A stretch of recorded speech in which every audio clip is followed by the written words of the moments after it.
Greetings to all crowned heads, excellencies, illustrious guests, ladies and gentlemen. Thank you to the host for inviting me to speak at the Global Pan-African Roots Synergy Roundtable in Addis Ababa. I give a special nod to my sister, Dr. Baril Beekman, for her support. I'm speaking to you from the United States today. After 30 years of traveling back and forth to the African continent and having a lifelong relationship with Dahomey, now Benin Republic, circumstances have led me to begin the process of moving to Benin.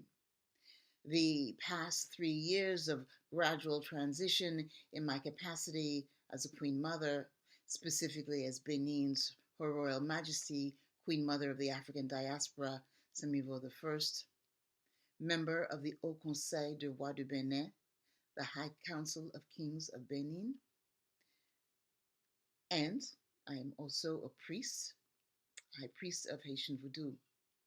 Therefore, the issues of sovereignty, governance, the movement of people, geographically, historically, legally, and spiritually, are critical considerations that I must address given the profound concerns of my constituents.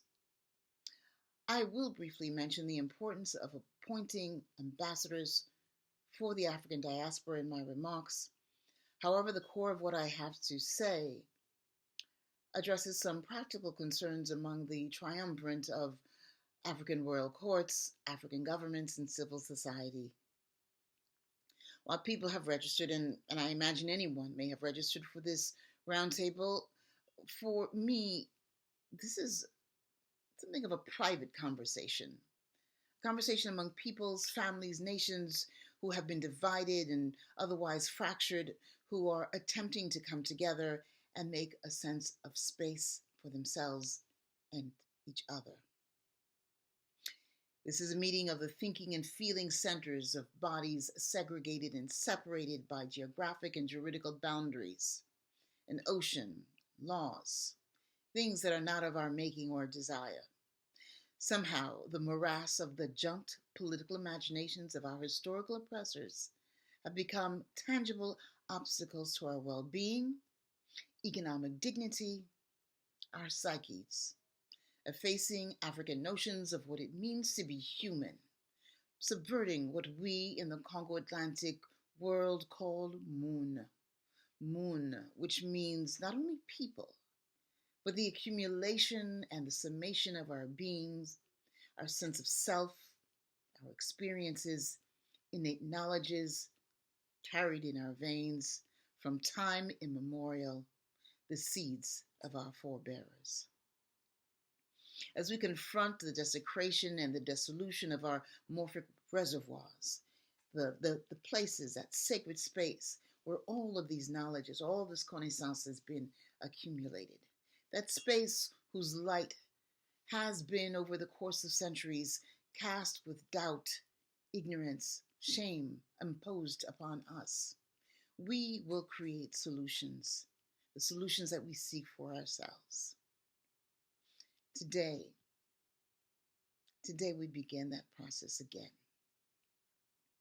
The dial of time ticks forward, and we continue to assemble and paste what Derek Walcott spoke of as the shards of the vase that had broken across the oceans and seas that divided African kinfolk from one another. Traumatized still, not just by hands, but bullets that hunt us into sound, evoking Camus Braithwaite's I am blood, I am pebble, root hairs, and the dust of the thunder's boom. Interrogating ourselves and others for our original names, echoing some tormented version of Nicolas Guillen's painful unanswered questions in El Apellido. Tengo pues un abuelo mandingo, Congo, Dahomey año, ¿cómo se llama? We are still trying to find out who we are in the historical vacuum we find ourselves not quite abandoned in. For Africans who were reduced to enslavement and expelled to foreign lands, the right of return grows more urgent and filled with determination with each number of us growing.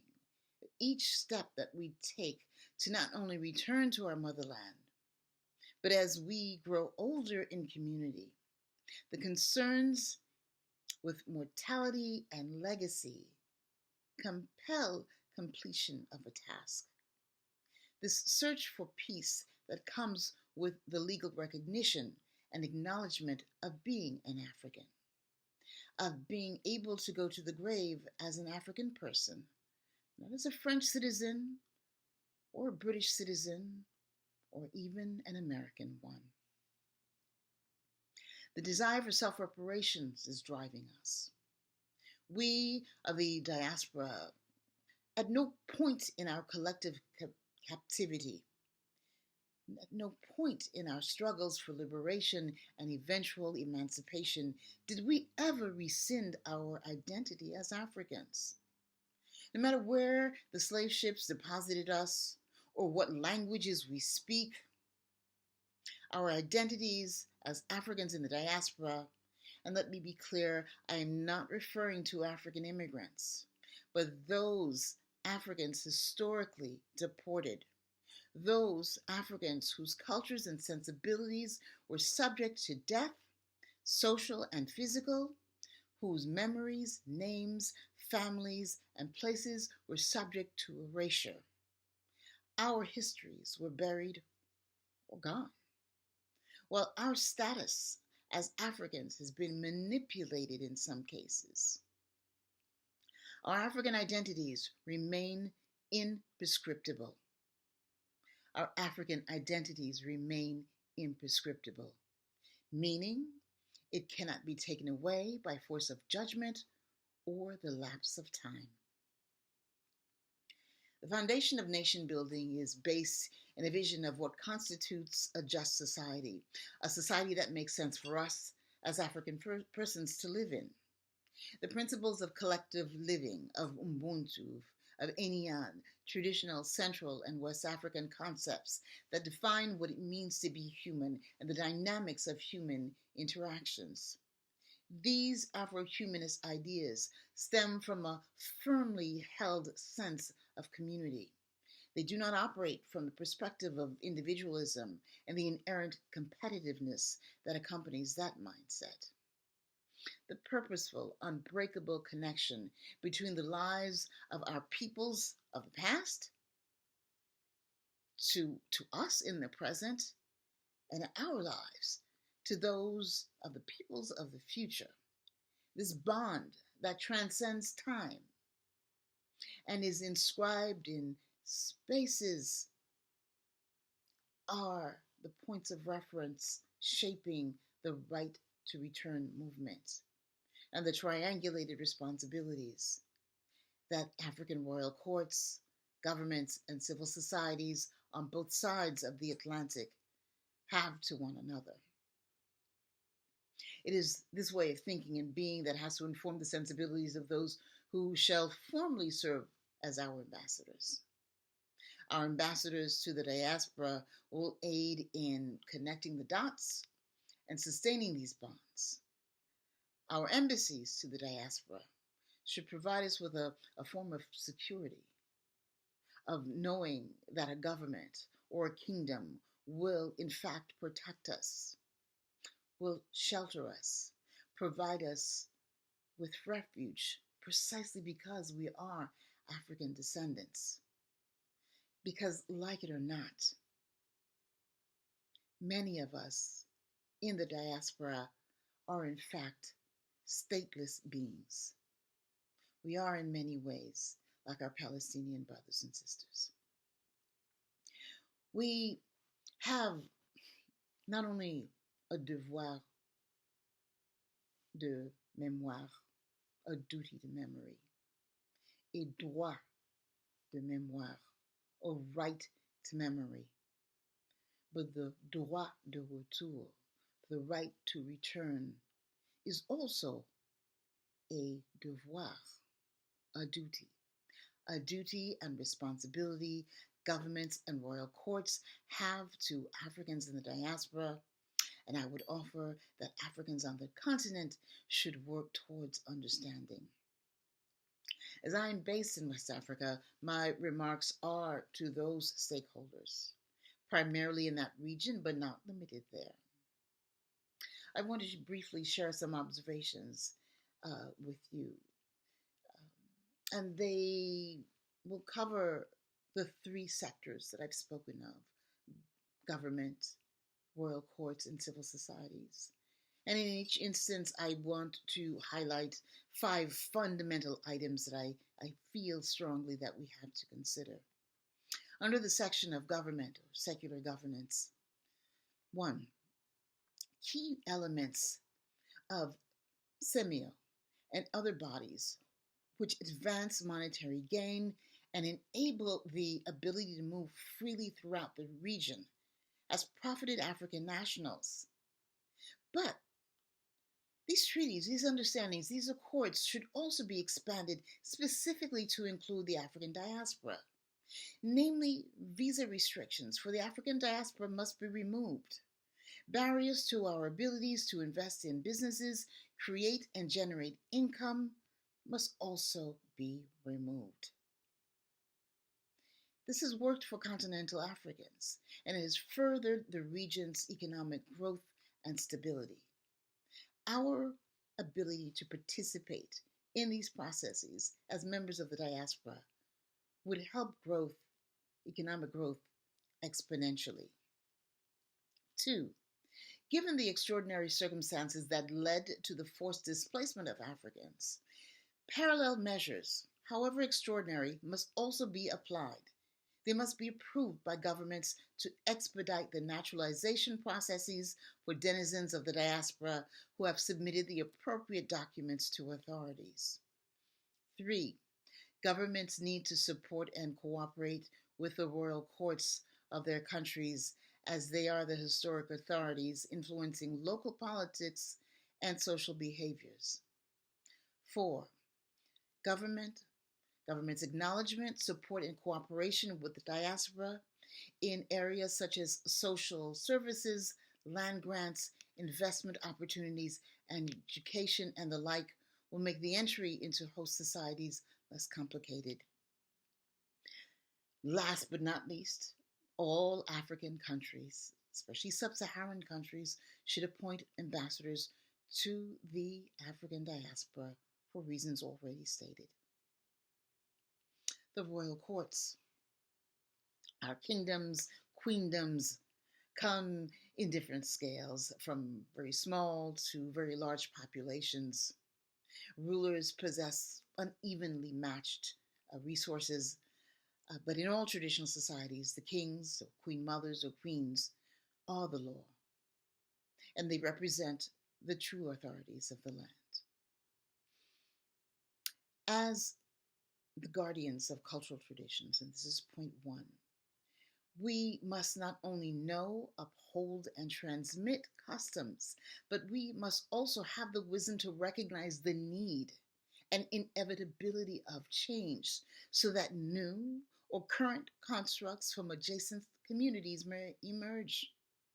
By example, let's look at patriarchal societies. There's a real need to acknowledge the human rights of women and children in these societies.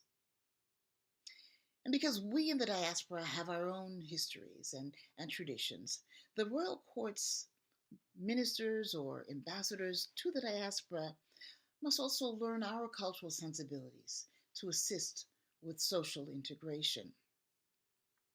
2, it is said that the monarchs were chosen by the Most High. It is divine right to rule. Why were we chosen? We were chosen because our ori, our enlightened character, or the nature of the spirit that resides within us, has the dexterity to manage resources with discernment, with discretion, and in the long-term interests of our royal domains. Managing all resources, material and immaterial, human and non-human, with erudition is called for. 3, Governance isn't a static phenomena, and innovation is time-consuming, but it's a necessary task if our presence as monarchs is to remain meaningful in the 21st century. Modernizing the monarchy means more than just having smartphones and tablets, but being engaged in the matters that impact productivity, growth, capacity building, cultivating green and new technologies, and social transformation. 4, because we are in a period of change. It's the responsibility of the royal courts to facilitate the integration of repatriated Africans of the diaspora into their communities. As rulers, we open and close doors. We provide direction and benedictions for those who place their trust in our leadership. 5, while this might seem to be redundant, it is imperative that we work closely with palace ministers or foreign affairs or those that we appoint to work with the diaspora, because those individuals will also work with the suggested government-appointed ambassadors and authorities such as myself to coordinate actions in the mutual interests of the diaspora and the kingdoms. Civil society. What I have to say here applies to continental, immigrant, and diasporic communities. First, know your history. Know your history. Again, this applies to both sides of the Atlantic. Know the history of the country that you reside in, and know the history of the country of the place that you wish to call home. Continental Africans have to know their own histories and have to know the history of the diaspora to understand what relationship we have to one another. This is a two-way street. Some of us think that we're lost and we're trying to find our way homes. There are enough of us who know we are not lost. We know home. We want to be there. But we too have something to contribute. 2, we've got to ground ourselves spiritually and philosophically, so that our minds and hearts are open to receiving knowledge and connaissance that awaits us, and it awaits us in a manner that we don't necessarily already know, that we don't necessarily feel comfortable with. So we've got to create a space for ourselves to be able to receive the information, the knowledges, the friendships, the new ways of being that are coming together will create. 3, we've got to be able to organize ourselves in a manner that will allow us to purchase machinery, equipment, businesses, things that will facilitate economic development. We've got to allow ourselves the opportunity to partner with existing enterprises, including not-for-profits or non-government organizations, in order to build capacity and affirm our commitments to one another. 4, where possible, learn another language. This is something very simple and complicated at the same time. But each of us, those of us in the diaspora, we should try to learn local African languages, not merely another colonizer or colonizing tongue. And similarly, continental Africans might consider creating spaces where they too can learn the languages of returning family. 5, for those in the diaspora who cannot travel or move, consider becoming an honorary consulate for various African countries, and or working with government representatives of African countries in the diaspora to create a firmer sense of community. In conclusion, let me say that I stand in solidarity with the mission of the Global Pan-African Roots Synergy Roundtable and avail myself to these efforts and additional efforts towards establishing place and fulfilling the obligations that provide us as members of the diaspora with meaningful presence in the African Union. The measures that I have recommended require trust, preparedness, and commitment. And this task, its process, is generations long. But certainly we can begin to fulfill some of these ideas. And certainly we can begin to fill those 20 seats allotted to the diaspora before the end of the UN International Decade for People of African Descent, 2015-2024. We must all have clarity within ourselves and with each other as individuals, as governments, as palace representatives, of the nature of the possible sacrifices that have to be made and their ramifications. We've got to be honest. We have to be able to determine if we are prepared to change our lives, to change each other's lives, and if we're ready to shift where we stand in the world. It isn't going to be an easy task. We already know it's a long one.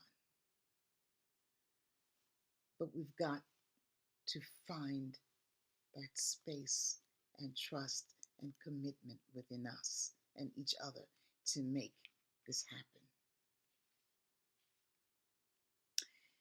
This roundtable is more than a geopolitical engagement.